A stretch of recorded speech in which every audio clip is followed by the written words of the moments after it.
Well, hello everyone. I'm glad you could join me this evening. My name is Idel Datloff, and I'm the creator of Passitpro, the online social work license exam training program. This is actually the second sort of edition or second part of what I'm calling Tips for the Test. It's going to be a brief session, probably no more than 15 minutes, but going over something each time that I think will not only really be helpful to you, but something that you're not going to easily find in your books or even in some of your training courses. What we're going to do today is do something called what I'm calling find the concept, or another way of saying it, what is this question about anyway? Now, I think you might wonder, goodness, why is that important? Well, I'll tell you, because as you know, there are several different kinds of questions on the license exam. There are fact questions, which are generally pretty straightforward. You either know it or you don't. Then there are what they call application and reasoning questions. And for those questions, sometimes it works perfectly well if you read the question and you pretty quickly, have a good idea. I know what this question is about, and that really helps you choose one of the answers. But there will be a lot of times also when you'll read the question which describes a particular moment, a particular situation, and you sort of get what's going on, but you're not sure what they're after. And that's the moment that you're in trouble, because what most people do, and it's the most natural thing in the world, they'll read the question, maybe they'll read it, go over it again, but you're under terrible time pressure, so you're going to go look at the answers. Again, because you think the answers are your friends, and one of them, of course, is the right one. But I think, as you may know, especially those of you who've taken the test before, very often the incorrect answers are written in a way that seems like this is a good thing that certainly you, a social worker, might do or have done in all kinds of situations. So the trick is, if you don't bring with you the clearest idea possible of what they're after in that question, you're going to be stuck with the dilemma of, hey, there's more than one good answer here. I don't know if I should pick this one or that one. What I hear people tell me again so frequently is, I can get it down, I can eliminate two, I can get it down to two, and then I don't know how to choose. So all of this circles back to, let's figure out what the concept is in the question. Now, you might not know exactly what I'm talking about when I'm saying find the concept, but let's think about it this way. If you go to aswb.org and you look up what they call the KSAs, knowledge, skills, and abilities, you can find long lists of the topics that are on the test. So the test is designed and constructed to be able to find out, hey, does this test taker really know a majority of all these things, so that we can license them? We can think passing this test tells us something about their ability to function and to be a skilled social worker. But so how do they figure out if you know these concepts? So what they do is they turn a fact, a concept, an issue, an ethic, a principle, whatever, into a situational question, because that's what most social workers are facing. Another person or a group of persons sitting in the chair across the desk from them. But we don't usually, sort of think in these sort of concept, situational terms. And so for a lot of people, sort of translating one of these questions into a concept is not an easy, natural thing to do. So I'd like you to imagine if right now I said to everyone here who's joining us, what I want you to do is take 5 minutes and write a sample question. And I think if I asked you to do that, what you would probably say, well, okay, I'll write a sample question, but on what topic? And, in order to write one of these questions, you've got to have a topic. So again, think, wouldn't it be a nice thing if when you read the question, you could actually track back what the concept is that resulted in the person writing this question? Because once you know the concept, that's a really good thing. You're way ahead of things. So we talked about this a little bit in our first session, but we're going to illustrate it a little more right now. So let's take a minute and read the sample question. Now, some of you are writing answers, and you may be able to pick an answer for this one. But at the same time, if you can identify what the concept is, then you are very well prepared for all of the questions on this concept that can, take all sorts of different forms, on the test. Okay, I'm going to read the question out loud.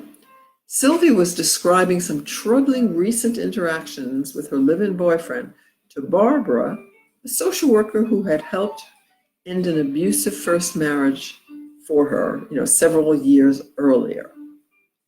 Now, during this first session, Barbara, and here we have 4 choices.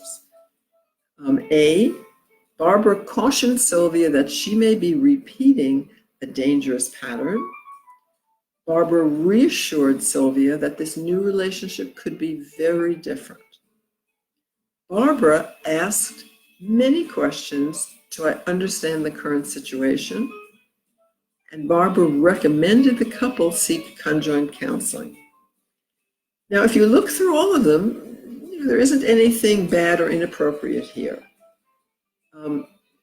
So what I'd love you to do, you can send an answer to the question, but rather than simply say, is it A, B, C, or D, if you feel like it, I'd like you to try to say, what's the concept here?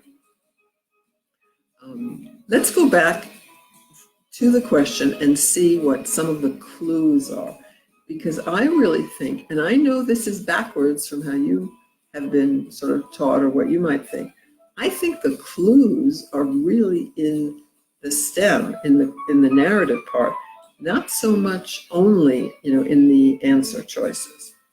So let's go back to the questions, to the narrative. What do you see in here that makes this question kind of unique?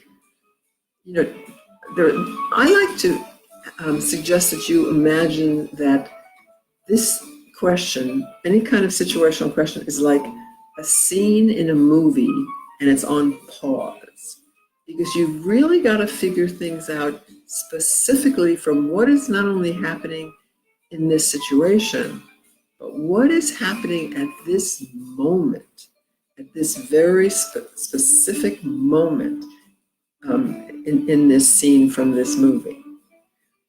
Okay, so let's again look to see what else might be, what might be helpful. One of the things that it says is that at the very end, it says during this first session. Now, anything where there's time or there's sequence, where you are plugging into this client. Is it at the beginning? Is it at the middle? Is it at the end? That's really very helpful. So that's a clue. So you might want to say, well, wait a minute, if this is a first session, you don't want to just fly past that reading, everything else at the beginning. That might help you say, okay, what do I know about where you have to start with people? And I've gotten, a comment from somebody that I think, is right on, because the comment is, and I want to just find it to read it, assessment of risk. Well, I'm not exactly sure if it's an assessment of risk, but you hit the bingo word, which is assessment. Because one of the sort of ways or simple ways I boiled that down on the course, on Passitpro's course, is assess before you act. As social workers, as people, it's very, natural. You want to help. You want to move forward and say, I know what's going to really help this client.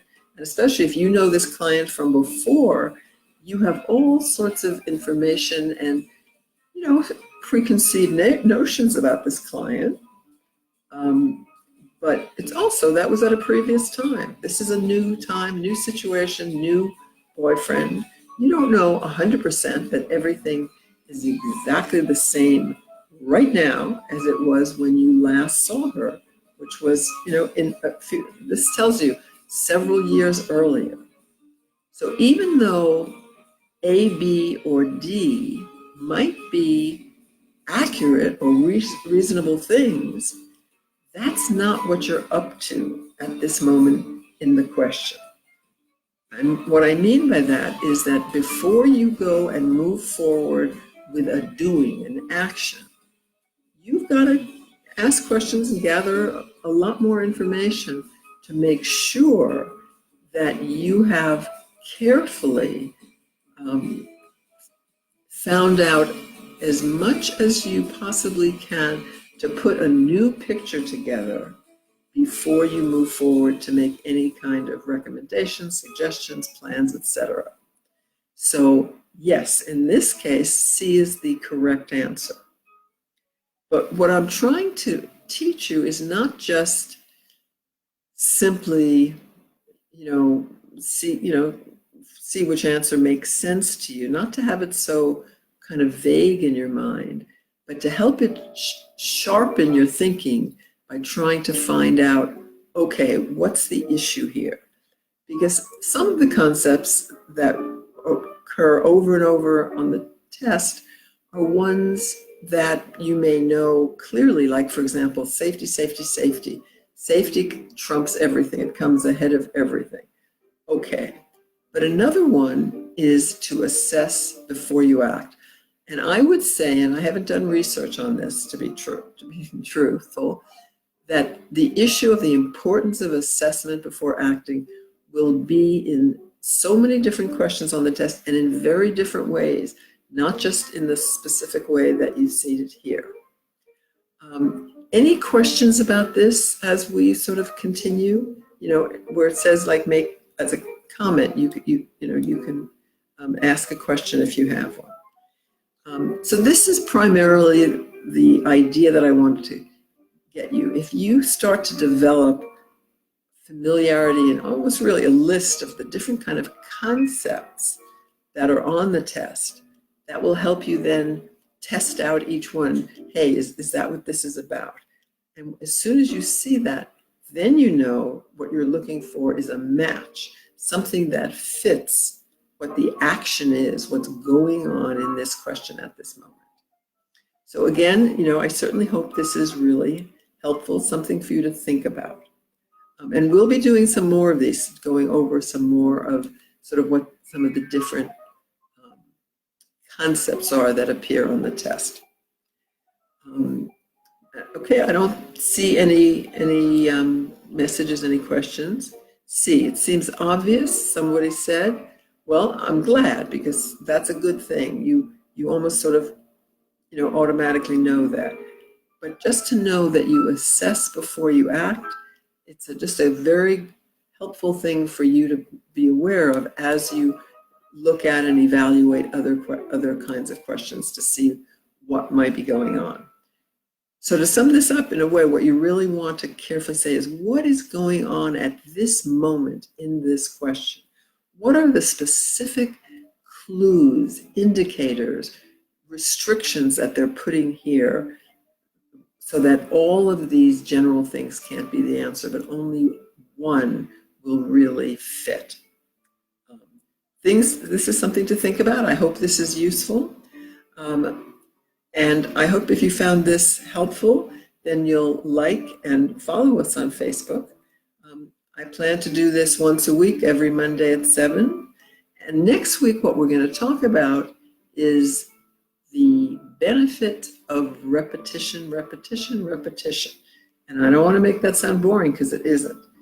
How do you learn it's very easy to be intimidated and scared by the long list of possible topics that they're going to write questions for the test.